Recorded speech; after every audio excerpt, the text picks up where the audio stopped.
นะโมตัสสะภะคะวะโตอะระหะโตสัมมาสัมพุทธัสสะนะโมตัสสะภะคะวะโตอะระหะโตสัมมาสัมพุทธัสสะนะโมตัสสะภะคะวะโตอะระหะโตสัมมาสัมพุทธัสสะ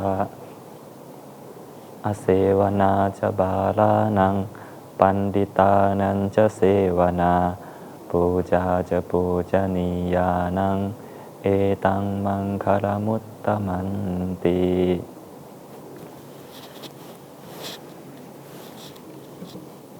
So first of all, may I pay respect the Buddha, the Dhamma, and the Sangha.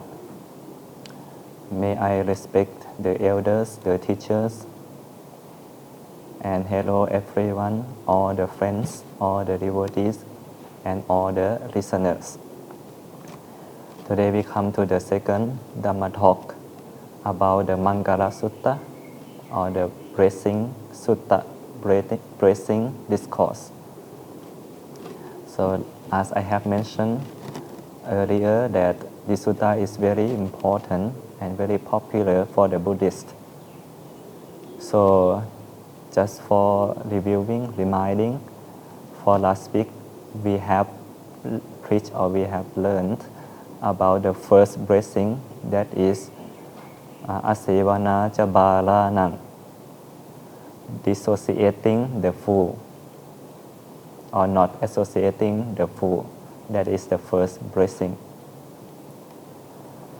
And in this verse, asevana ca balanang panditanang ca sevana puja ca pujaniyanang. So here there are three blessing factors. Three qualities are mentioned. So we have just done the first one. So today we are going to learn, or we are going to discuss about the second and the third. So the second one is panditanang ca sevana. So this one is associating or being with the good. And then the third blessing is called puja ca pujaniyanang, worshipping the one who is worthy of worshipping. So these three factors are the foundation for every blessing factors. So today we are going to look at the second one and also the third one together. So for the second one, panditanang ca sevana. So we are going to learn who is pandita, and also what does pandita mean, what is the pandita characteristics briefly, and also we are going to learn associating the pandita or the wise. For the term pandita, generally we translate as the wise, intelligent, and also the one who has the knowledge. That is called pandita in general sense. But in the Buddha's teachings, the Buddha mentioned in the Itivuttaka as well as in the Samyutta Nikaya as appamatto ubho atthe adhikanhati pandito ditthe dhamme ca yo attho yo chatho samparayiko atthabhi samayo dhiro pandito ti pavujjati. So this verse the Buddha preached for the meaning of the terms pandita. What does pandita mean in the Buddhism is mentioned by this verse. So the Buddha mentions appamatto ubho atthe adhikanhati pandito. So for the one who is diligent and also the wise, attains or obtains both benefits. Ditthe dhamme ca yo attho yo chatho samparayiko. Those two benefits are dittha dhammikattha, that is the benefit in this life, and also samparayikattha, that is the benefit in the future life. Atthapi samayo dhiro pandito ti pavujjati. So for the one who has attained those two benefits, or who has realized those two benefits, they are called the wise or pandita here. So in the Buddhism, in order to call that person as the pandita or the wise, he has to attain or he has to obtain both benefits. That is the benefit in this life as well as the benefit in the future life or the life afterwards. So what is the dittha dhammikattha, or the benefit in this life, or the present benefit? What is this? This is not that difficult to understand. So that is like we have the good health, we do not have any disease. All right, we possess the healthy body, all right, and also we possess the wealth. We have the financial stabilities, and also we have the enough money for the surviving. And also the benefit in this life, including like the social standings. You are respected by other peoples. Wherever you go, you get a good reputation. And also like the good families, you have the good wife, good children, and also happy life, happy families. So these kinds of benefit, like good health, plentiful wealth, and also social standing. You have the good social status, and also you have the warm families. These kinds of benefits, including success in the works, success in the schools, and so forth. So these kinds of benefits or these kinds of welfare is visible and is very easy to understand by us. And nowadays many people also wish to gain them. So these kinds of benefits, the daily benefit or day-to-day life benefit or everyday benefit, this kinds of benefit is called dittha dhammikattha. So in order to attain or in order to gain this kinds of benefit, the Buddha also mentioned you have to be diligent, you have to work hard, all right? And also you have to protect the wealth without spending for any useless things. Whenever you are going to buy something, you should have the mantra in your mind, thinking like it is useful for yourself and also for other or not. So you should have these kinds of thinkings. All right. So the first one, you have to be diligent. The second one is you have to protect your wealth. The third one, you should have the good friends, the one who always encourage you, the one who always helps you with anything when you are, whether you are in the good position or the bad position. And also you should live in the balanced life. That is, you should or you should spend, the wealth lesser than you obtain. Right? When you obtain the wealth, even much or little, you try to spend lesser than what you obtain. So when you do these things, like being diligent and protect the wealth, having the good friends, as well as you live with the balanced life, these kinds of doings will help you to gain the benefit in this life. That is dittha dhammikattha. So that is the first benefit which is very obvious to us, right? Very obvious to us. And then we come to the second benefit, that is samparayikatha. That is the future benefit, or the benefit after life. Is not very obvious to us. So this kind refers to the, we can say, spiritual benefit. So this samparayikatha, or this benefit, is gaining from practice the spiritual things, spiritual virtues. For example, you have the faith, you believe in the karma and the result and so on, and you practice the virtues by behave well in the society, in the monastery or wherever. The benefit gaining from behaving well, those things are considered as samparayikatha. Or sometimes you relinquish something for other well-beings, and also you spend the life or lead the life with the wisdom, solving the problem and so forth. That kinds of benefit gaining from those those kinds of benefit by doing those things are considered as the samparayikatha.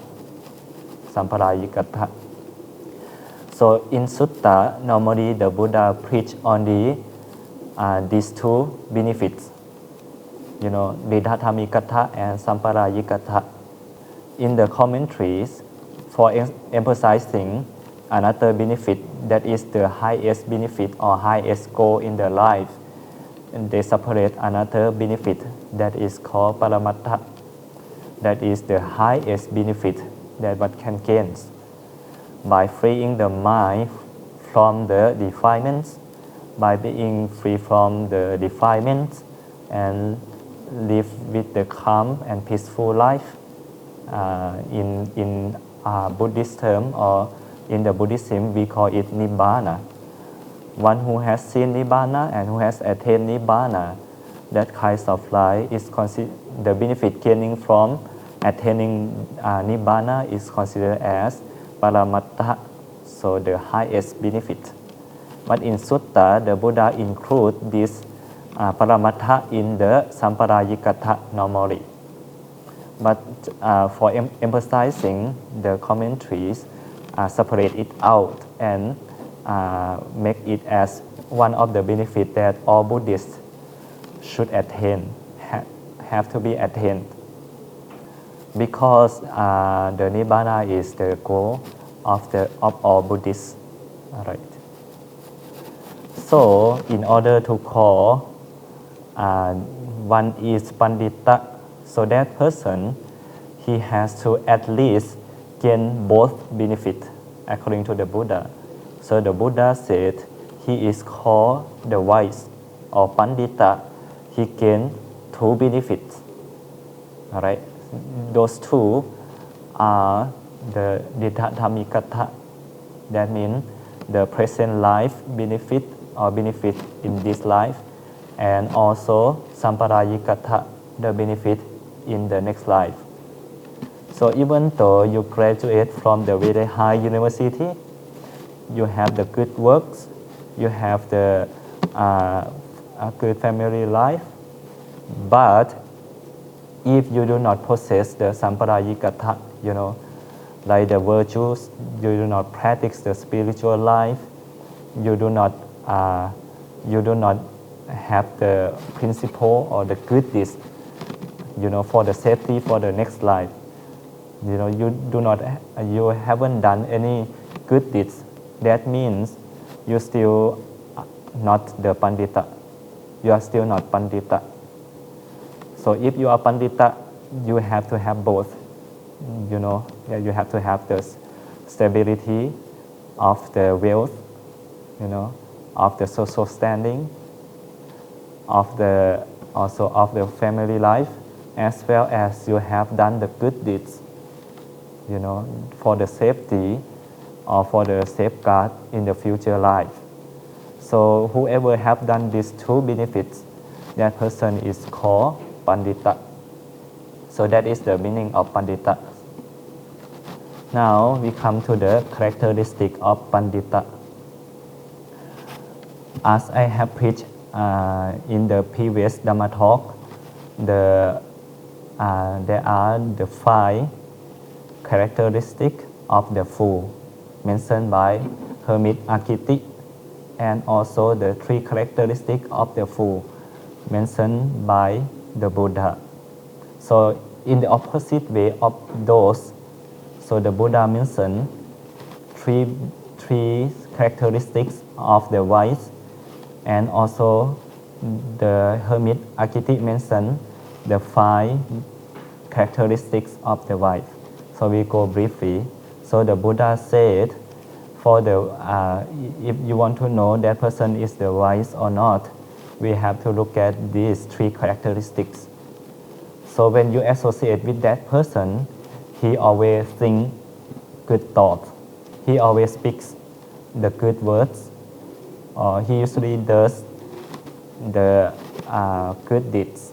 So if when you associate that person, he thinks in good way, he speaks in good way, and also he behaves in the well manner, then that person is considered as the wise by the Buddha. And as you already know, for the characteristic of the fool, you just change that into the opposite ways. So the wise is the one who persuades you to do good deeds. The wise is the one who performs his work without interfering others' work. The wise is the one who spoken rightly, is not angry, is not upset. The wise is the one who prefers good, whatever good deeds he likes to do. And the wise is the one who follows the discipline. So these are the 5 characteristics mentioned by Akiti Hermit. So now we finish 2. The first one is the term Pandita. The second one is the characteristics of the Pandita. Now we come to the similes. The Buddha mentions the simile of the fool and the simile of the wise. For the simile of the fool, the Buddha mentions just as one who wraps up or who ties up the putrid fish with the kusa grass makes the grass smell bad. The grass becomes awful, becomes smelly. So also is the same way of the one who follows the fool. All his virtues or his behavior will become stink, will become awful by following the fool. In the contrary, the Buddha also mentioned the simile of the wise.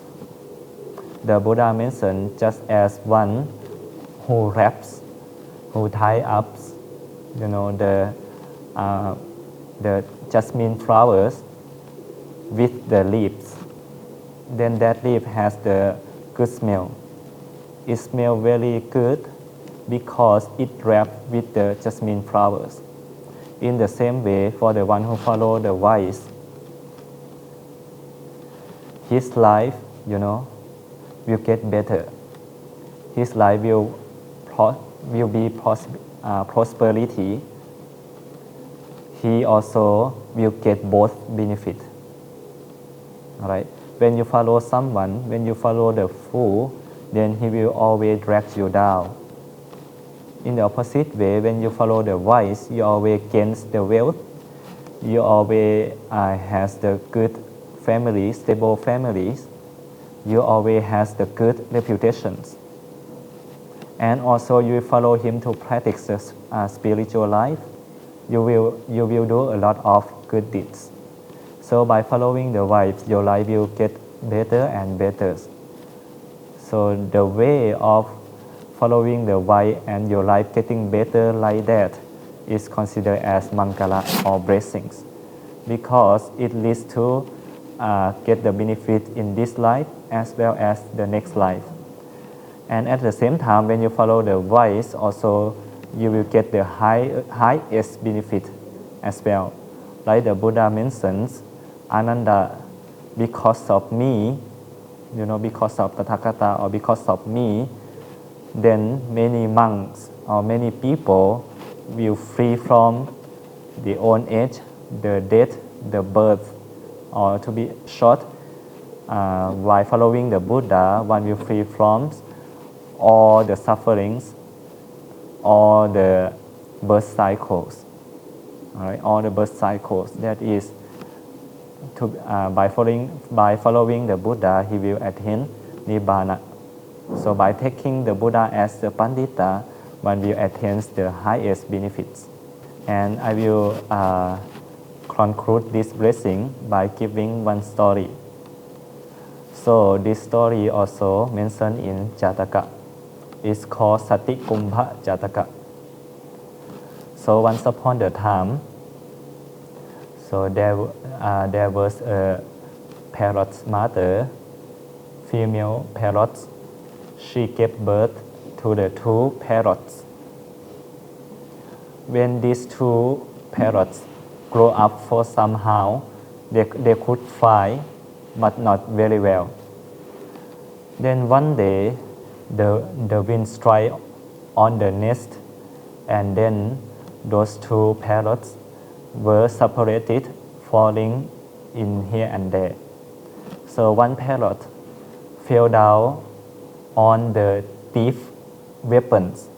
That parrot then is then raised by the thieves. The thief named this parrot as Sati Kumbha. Sati means weapon, Kumbha means like the place where they keep the weapons. So this parrot was raised by the thief. And the another one fell on the garden or near the flower close to hermit. So the hermit also pick up that parrots and then raised that parrots as well. Since these 2 parrots were raised by the different peoples, one was raised by the thief, another was raised by the Pandita or the hermit. So they have the different natures.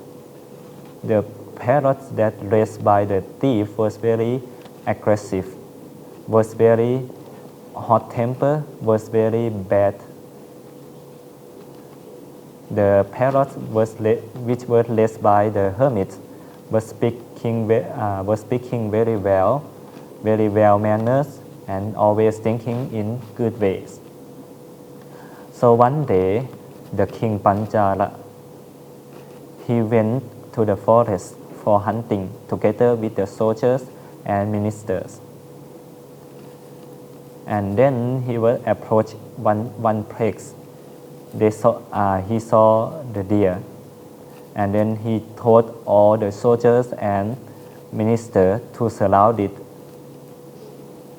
And then he told, whoever let the deer to go away, I will punish that person. Then the deer also, he tried to escape. Then finally he could escape from the king's way.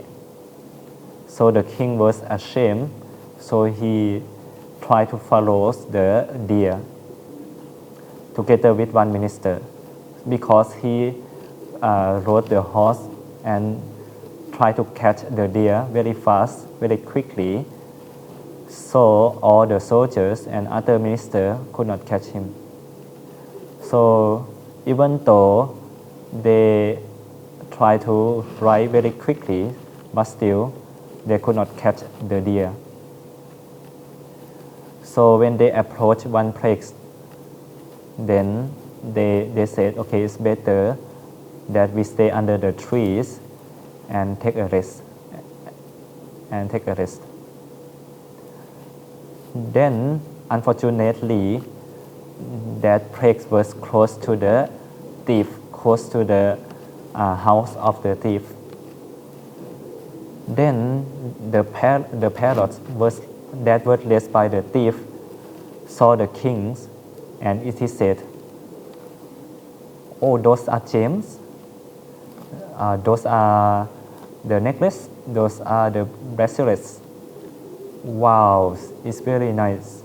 So let's kill this man and then hide him under the heap of the leaves, so then I can get the gems. So when the parrot say like this, he then flew into the kitchens. At that time, also all the thieves were gone. Only one cook was there. So then the parrot told the cook, there was the man over there. He has all the gems. Please kill him and also took the gems. When the cook went to see, then he realized, oh, that was the king. It's not good to kill the kings. So the cook said, no, the parrot, that's not good. That's the king. So then the cook also came to the kitchen in the same way.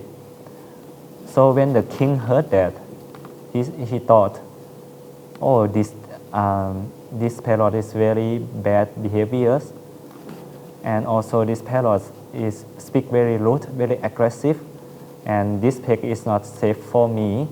It would be better that we leave. So the king told the minister, and they left. So gradually, when they were still in forest, they approached one place. That place was the hermitage, the hermit's hut. So then the other parrots came to the kings and then said, oh, welcome the kings. It is good that you come to us. It is like the blessings that you come to us. Please sit down, and the water is over there, the fruits over there. Please stay here like your home. Right? Make yourself at home. Then the king was very surprised how different it is between these two parrots. The other one, the thief parrot, was very aggressive and very rude. But the parrot stay with the hermit was very nice. He speaks very nice, and also he welcome very well. So then when the kings utter this out, then the parrot explained or told the king story that parrot was my brother. So we were separated by the winds. But since he associate or he stay with the thieves, so he become rude, he become aggressive. But for me, I stay with the hermit. I listen to his teachings all the times. He always advise me what is good, what is bad. He persuade me to do good and so forth. So now I become the good birds, good parrots, like you see. So the kings in the future also, you should associate only the good people. So by listening to this story, we can see that even the parrots would come from, the same families, the same mother, the same father, but since they associate with the different people, one associate with the bad, the other associate with the good.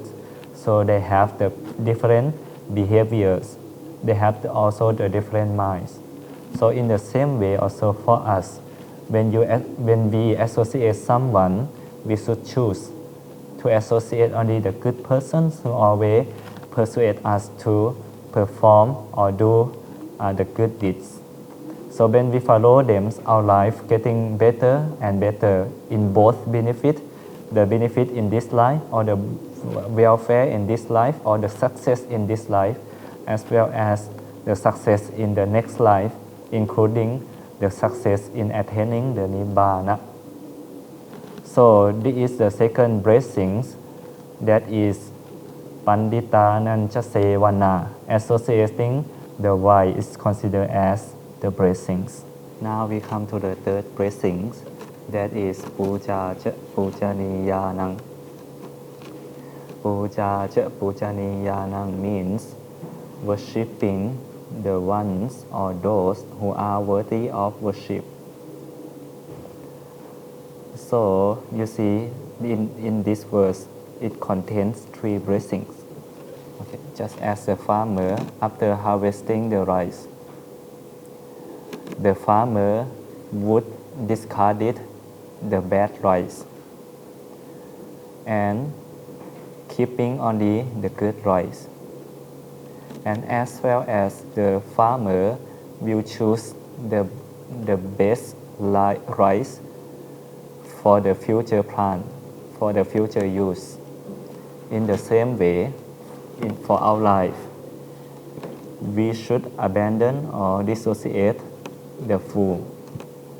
We should associate the wise, and also we should worship the persons who are worthy of worship, or the persons who are good. We should worship the good persons.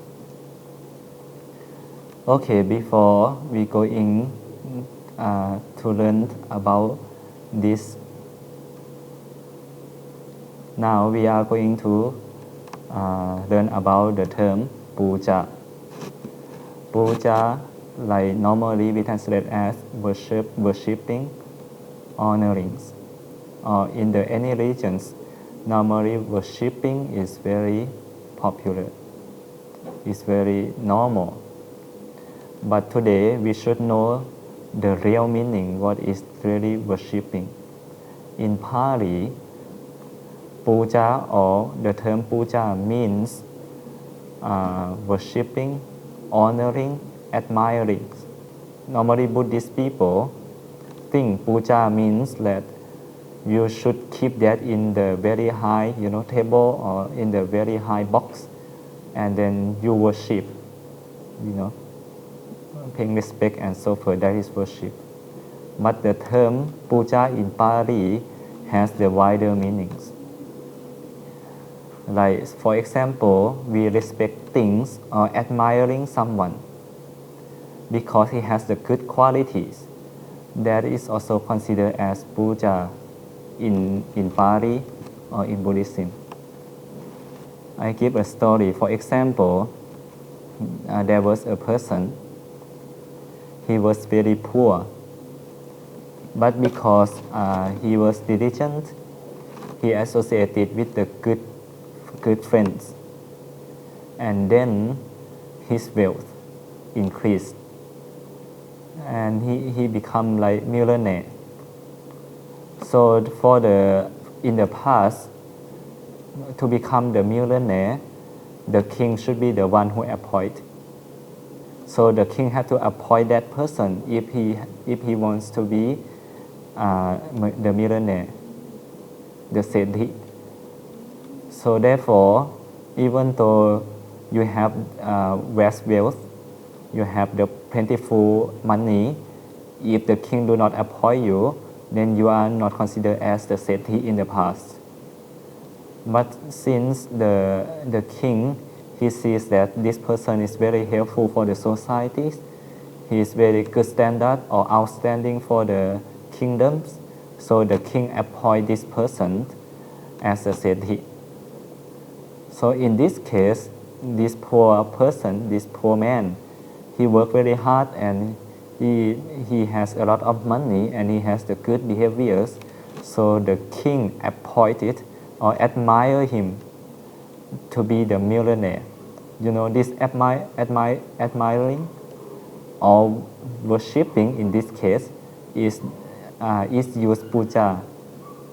So in Pali, it used puja. The king puja this poor man to be the sentient.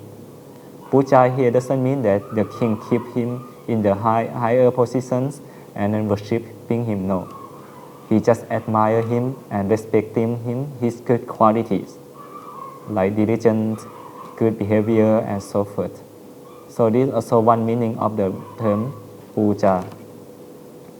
Other meaning of the term puja is, like we know, we worship things, or we honoring with the materials. Right? This is very common. We worship with the flower, with the food, with any necessary things. All right. So that also considered as worshipping. Another meaning is worshipping means respecting or keeping their good qualities in our mind. Like we follow or we worship his teachings as the main principle in our life. So therefore, the term puja does not only mean that one should keep that things or that person in the very higher position and then worship by bowing down and so forth. No, you just admiring that person or respecting that person because he has the good qualities. All of those meanings are considered as puja. Now we come to the term pujaniya. Pujaniya means those who are worthy of worshipping.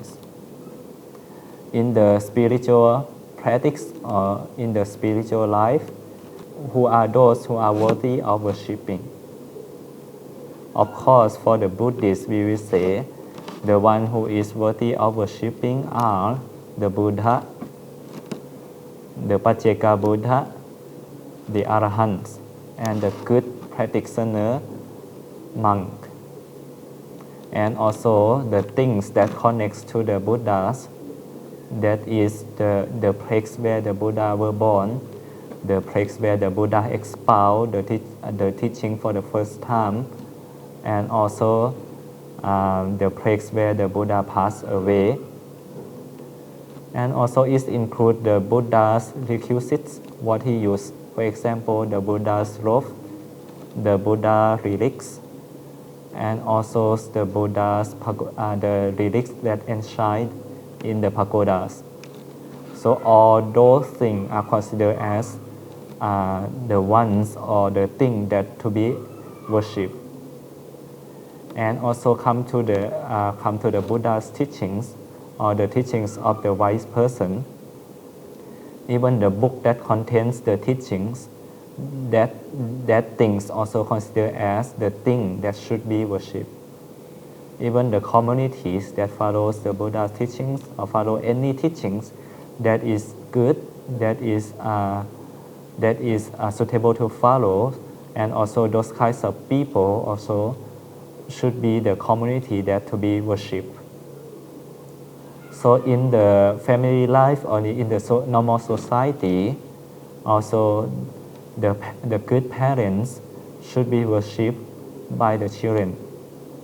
The good brother and sister also should be worshipped or should be honored by the brother and sister.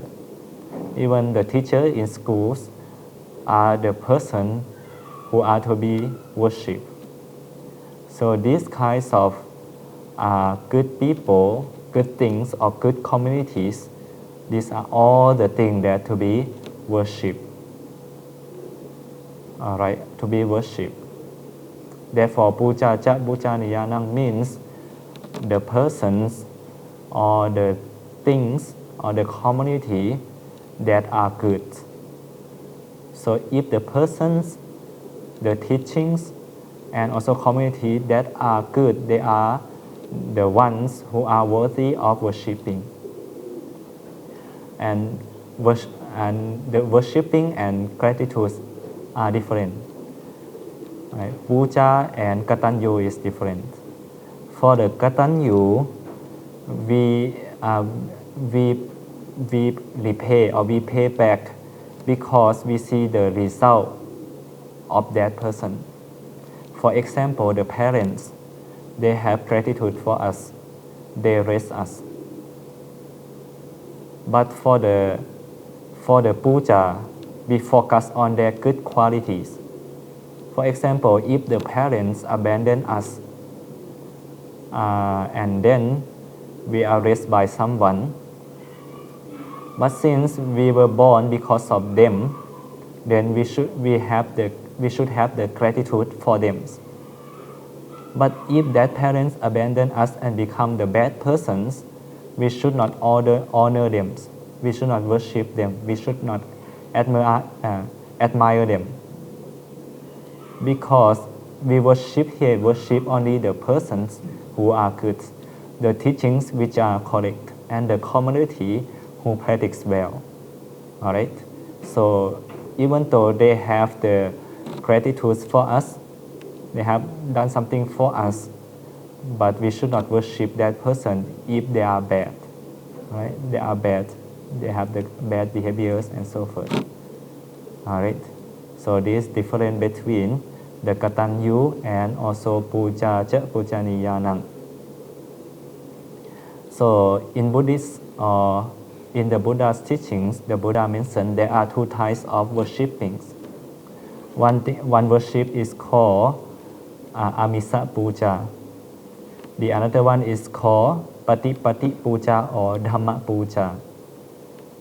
So for the amisa puja, as we already know, that we worship with the material things. For examples, the flowers, the clothes, and also the food. Right? Some people, when they see that the Buddhists offer the food to the Buddha, some may think that we offer for the Buddha to come and eat or something. No, we do not offer the food for the Buddha to come and eat. We offer the food for the Buddha because we see that the Buddha have the great qualities, have the great goodness, right? Have the great qualities. So we worship him in the same way with the flower, in the same way with the clothes, in the same way with other things, other materials. Right? So normally, puja means the worshipping in the mind, that this quality is in the mind. But since we want to make it obvious, we want it to be like open, so then we bring the materials, and also we starting from worshipping with holding the palms together, worshipping by bending our head, and then further we worship by offering things like material things and so forth. That offerings or that worshipping, from the bowing down and also paying respect and also with the material things, that offering or that honoring is called amisa puja. And pati puja or dhamma puja means when we know or when we heard the teachings from that good persons, then we bring those good qualities and practice them. So when you practice the good qualities, or good advice mentioned by that good persons, then that kind of activity or that kind of worshipping is considered as the pati puja or dhamma puja. In the Parinibbana Sutta,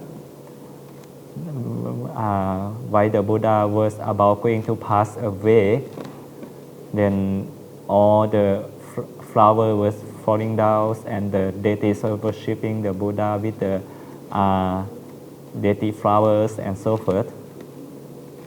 And then I think all the Buddha's body were covered by the flowers.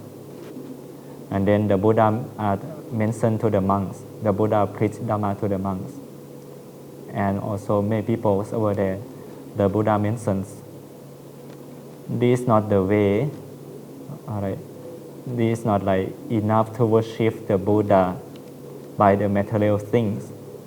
But any monk, any nuns, any lay people who practice what the Buddha preached, who practice correctly according to the Buddha preached, that person is considered as honoring the Buddha in the right way, in the way that the Buddha wants, right? In the way the Buddha wants. So which means that worshipping means bringing the good deeds that mentioned by that person and practice them. That is the best way of worshipping, the Buddha says. All right.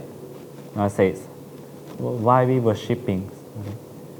There are many reasons. One is to keep our mind in the good positions. Normally, our mind is inclined towards the wrong.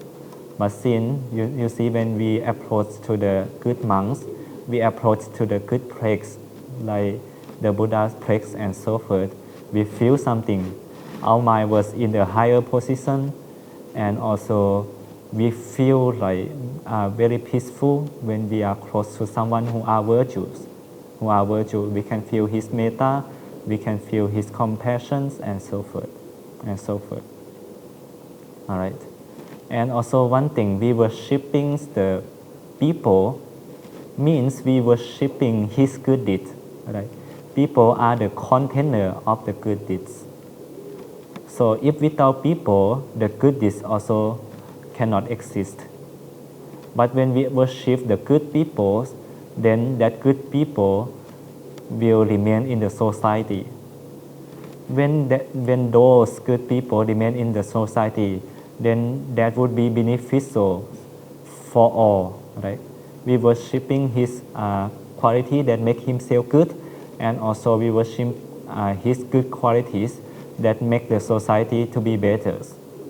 Because nowadays, sometimes people, they forget this principle, these blessings, so they tend to worship like the money, the popularity, they worship something like the fame, and also following the not the very good people, then you see the society, so we cannot live together happily, peacefully. But whenever we worship the good person, we worship the good people, then all the society will become better and better. All right?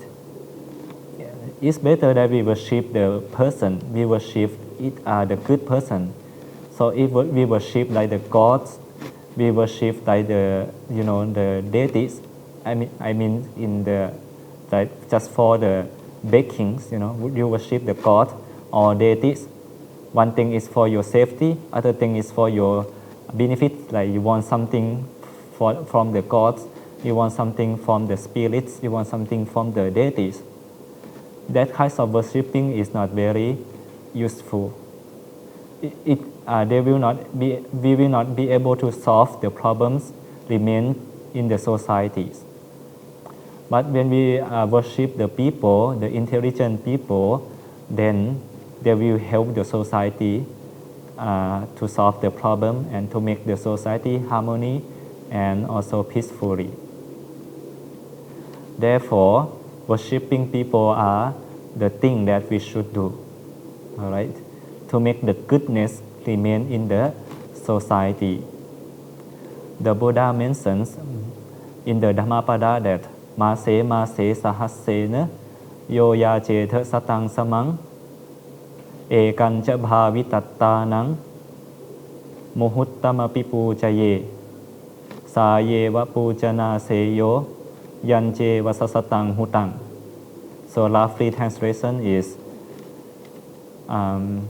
it is better to worship the one who develops himself, the one who is good for a moment, than worshipping by thousand sacrifice forth in every month 400 years. So the brief meaning is, it's better that we worship the good person than sacrificing with the 1,000 sacrifice forth in every month for 100 years. So even you worship, like you worship the fires, you have some kinds of god and you worship that for like 100 years in every month. Even though you're doing like that, it's not considered as the mangala or blessings. But when you worship the person who developed himself for a moment or for a while, then that worshipping is better, the Buddha mentioned. Why is that? Because when all the people, when we worship the goodness or the good deeds inside that person, then it looks like we keep the good deeds remain in the society or remain in the family or remain in the world. That is the very important thing that we should consider. All right. Now we should see that what kinds of society we are. Do we worship the money? Do we worship the reputations, or do we worship the good people? All right. All right. So that's why the worshiping people is considered as the blessing, because we worshiping the goodness for it to remain in the family, for it to remain in the society, and for it to remain in the world. So therefore, worshiping people is considered as the blessing or mangala here. So for the last day, this just for the knowledge. In Buddhism, when we worship, we have some way. So there are some wise people, because some people they tend to worship only material things. So then the wise people they assign the material things to have the this just for the examples. Okay, so when some Buddhists when they offer something to the Buddha or Dhamma and Sangha, when they offer the candles, they offer 3 candles. When they offer the incense sticks, they offer 2 incense sticks. And also when they offer flowers, they used to offer flowers in the bun or as the garland. Why is that? There is the hidden meanings in there. So when the Buddhist people they offer the 3 candles to the Buddha, which means offers the candles or honoring his 3 good qualities. One quality is the Buddha has the highest wisdom, Mahapanya. The Buddha is purity, is called Visuddhi, and the Buddha has the great compassion, Mahakaruna. Because he has these 3 great qualities, we offer 3 candles. And then we offer the Dhamma with 2 incense sticks. Why is that? Because when we offer to the Dhamma, we offer to both, that is Dhamma and Vinaya. So Dhamma is the natures or the teachings of the Buddhas, and also Vinaya is the rules promulgated by the Buddhas to the monks and also nuns. So we offer these 2, that's why we offer 2 incense sticks. And for the Sangha, we don't offer the flower by one stalk, but we offer flowers in a bun or as a garland, because the Sangha from various places, from various countries. For example, here at IIT, we have Sangha from various places. Some monks they are from Laos, some monks they are from Thailand, some monks they are from US, some monks they are from Cambodia. So we are from various places. We have the different temperament. We have the different liking and disliking. But when we come together in one place, we practice the same Dhamma and Vinaya. We live together harmonies. So it's like flower, even though it have different kinds, but when you bring together, then they are beautiful. Like the Sangha, when they are harmony, then they are beautiful. Like the Buddha say, Sukha Sanghassa Samakhi. So the harmony of the Sangha is the happiness. So this is the some meaning of the offerings. So today we have completed 2 more blessing factors. One factor is Panditananja Sevana, that means associating the wise. And the other factor is Puja Cha Pujaniyanang, that is worshipping the one who is or who are worthy of worship, or worshipping the good peoples. So therefore, these 3 blessings, Asevana cha Bharanang, Panditanang cha Sevana, Puja cha Pujaniyanang, are like the foundation for all good deeds. So when you have these 3 blessings, when you follow these 3 blessings in your life, then your life will be better prosperities as well as will be very peacefully. So by reason of this Dhamma talk, I hope you will get the principle or knowledge, and then you will bring this kind of knowledge to improve your life to be better and better. And hopefully, may your life be the Mangala, that means be the blessing life, and also may you attain the Nibbana as soon as possible.